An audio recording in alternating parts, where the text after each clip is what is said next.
What's up, hungry people? Hey, Felicia here. I turn fictional food into real meals, and sometimes I even build the props to match. I'm a chef on a dime, but I'm never actually hungry. Food is art, and I intend to play with it. I believe there are no flavors you don't like, just tastes you haven't acquired yet. I'm on a journey not only to learn how to cook, but also to flex my creative muscles to make your favorite foods from movies, television, books, games, and more. All while I recreate props, research the origins of the recipes, and learn the backstories behind every dish that I make. Fictional feasts weren't how I got started on YouTube, even though I've been posting videos here for like 10 years this fall. Go check out my channel after this video to see my progress as a content creator over the years. First and foremost, I need to explain my name and why it's different. It's a little confusing, but ultimately, algorithms apparently don't understand hyperbole. If you've ever said, "I'm so hungry, I'm starving,"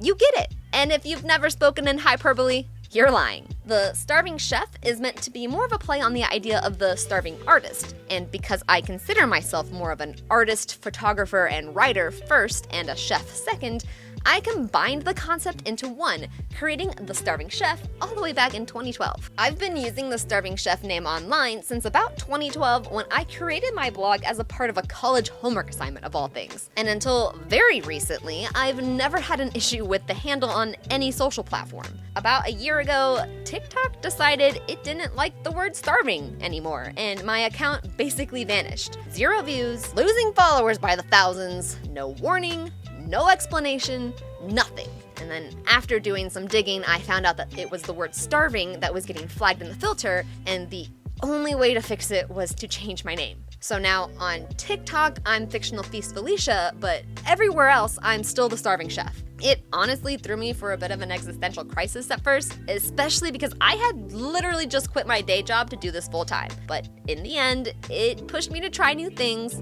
focus on other stuff like my blog and my website for a bit, and build a stronger community across all platforms. Moral of the story, don't put all of your social eggs in one basket. So just to clear it up, Fictional Feast Felicia is my backup handle, just in case something were to happen here on YouTube or over on Instagram or Facebook, where I started using the account name The Starving Chef in 2015. But apparently, that also now triggers some flags if you ever go to look me up on Facebook. You might get a warning, but you should be able to click through and find my page, which apparently you cannot do that on TikTok at the moment. I don't even really know what to do about all that. Facebook also won't even let me pay to verify my page, even though I'm verified on Instagram as The Starving Chef. So it's such a mess. And honestly, if anyone has any suggestions on ways to help me, like if you have an idea or something, I would really appreciate it. I have no idea what to do. So if you're from TikTok, Instagram, Facebook, or found me through searching for fictional feasts, welcome. No matter which name you found me under, you are in the right place. So let's get back to the good stuff and how this all started. I've been The Starving Chef for over a decade, so I'm pretty attached to the name at this point. But the real story starts way earlier. When I was a kid, I was fascinated by food commercials, like the ones where they would break apart a chocolate chip cookie or spread butter on toast. I can't believe it's not butter.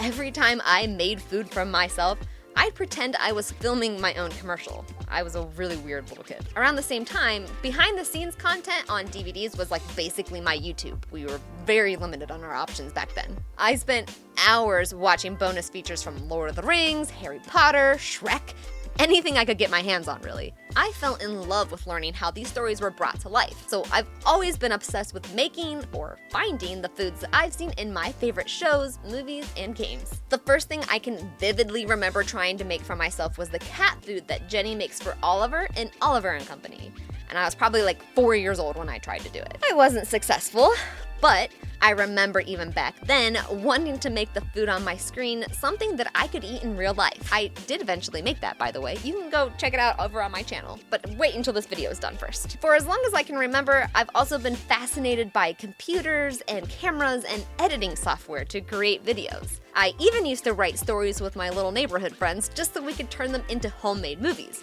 which sadly, thankfully, most have been lost to time as we shifted into the more digital age. So when I grew up, it felt totally natural to want to make my own blog and YouTube channel. My blog got its start before most social media sites were even owned by Facebook. It was the summer of 2012, and I was at Ohio University taking college classes to graduate on time the following year. And one of the classes I had to take for my degree was a writing course, and in that class, one of the assignments was to make an online blog about a journey we were on that summer. Some people wrote about how they were on the football team or how they wanted to visit every bar on Court Street. Great goal, by the way. But I wanted to teach myself how to cook. My parents gave me, I think, like $100 a week for food and other needs, and it's wild how inflation has made that sound like such a tiny amount because I could buy all of my groceries and then some on that budget. Today, that buys me like 1 carton of eggs. And to be honest, about $80 of that went to extracurricular activities. And that left me with only a few bucks for food at the end of the week. I figured out that it was generally cheaper to make stuff from scratch than it was to order out every night. So I started learning how to cook, collecting cookbooks and using the very limited online resources at the time. And this was over a decade ago, so remember, the internet was a very different place. Even basic tips like how to hold a knife or scramble an egg properly were either hard to find or poorly explained. So I started posting my own recipes online, more as a record to keep for myself because I couldn't remember anything thanks to the extracurricular activities, and I wanted to make sure that I had the recipes for the future. I actually did a deep dive on the Wayback Machine because my blog URL has changed a few times over the years. Back way at the beginning it was on Blogger just because that's what the professor had us set up at the time, and I was curious if it still existed, and to my surprise it totally does. The Wayback Machine shows the first official recipes that I moved to my Starving Chef blog way back in 2013. Sadly, a lot of the recipes have been lost to time. I mean, there's a few on here. Hasta la pasta squash, baby.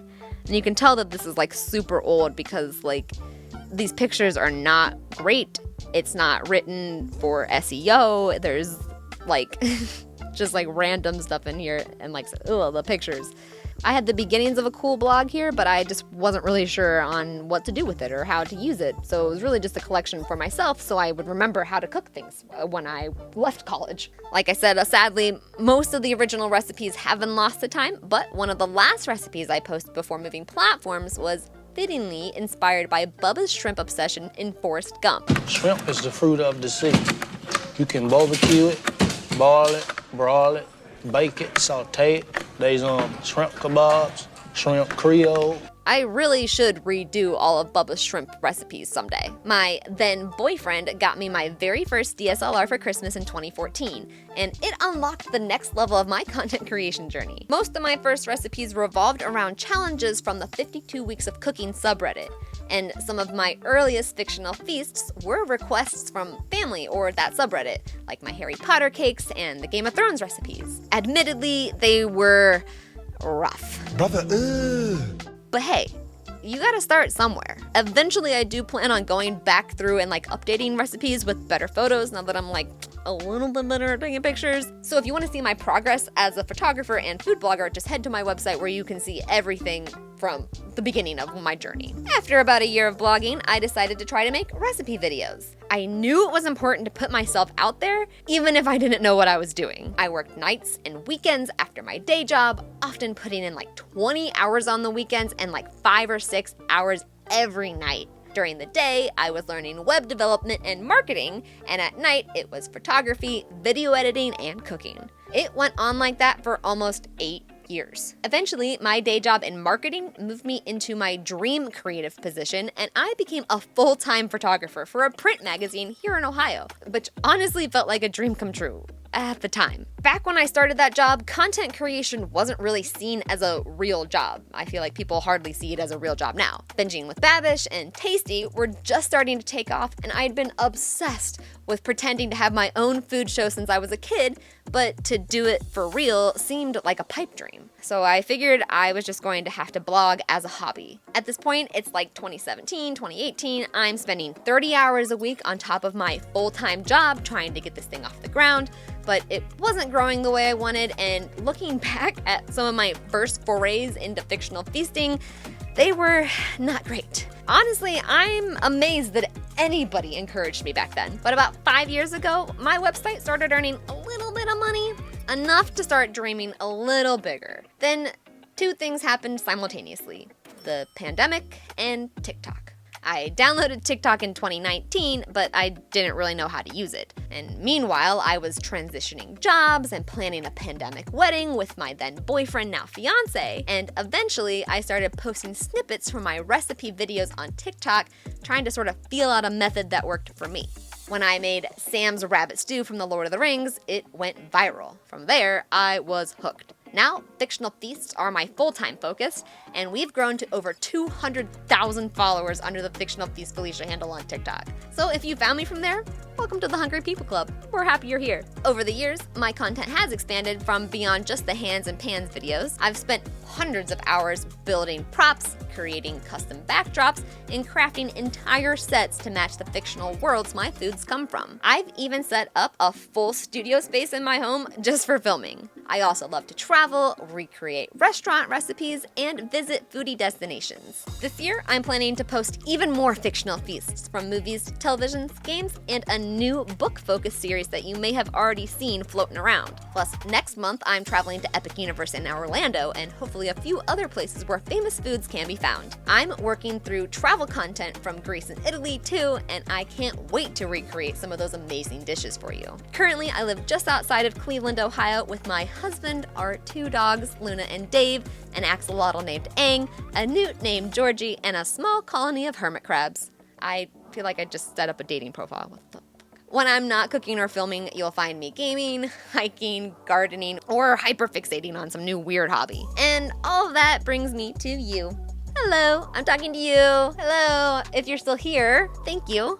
Seriously, if you subscribe, you are officially part of the Hungry People Club. If you're here, you must be hungry. Going forward, I want your input to help shape this channel. Sure, some days I'm going to want to grow sunflowers or go to a foodie festival, but at the end of the day, I want to make things that you're excited to watch. 1 year ago, my husband and I made the scariest decision we've ever made together. I quit my job in print advertising to follow this passion full time. It's been the best decision I have ever made. This channel is growing faster than it ever has. I'm building a new studio, planning bigger projects, and dreaming even bigger. Who knew that a random college homework assignment would lead to all of this? This blog has opened up so many doors, introduced me to so many incredible friends, and connected me with a community that I spent over a decade searching for every time I hit publish. Every day, I am so grateful and so proud of the little community that has formed around this creative project of mine. So, if you love fictional food,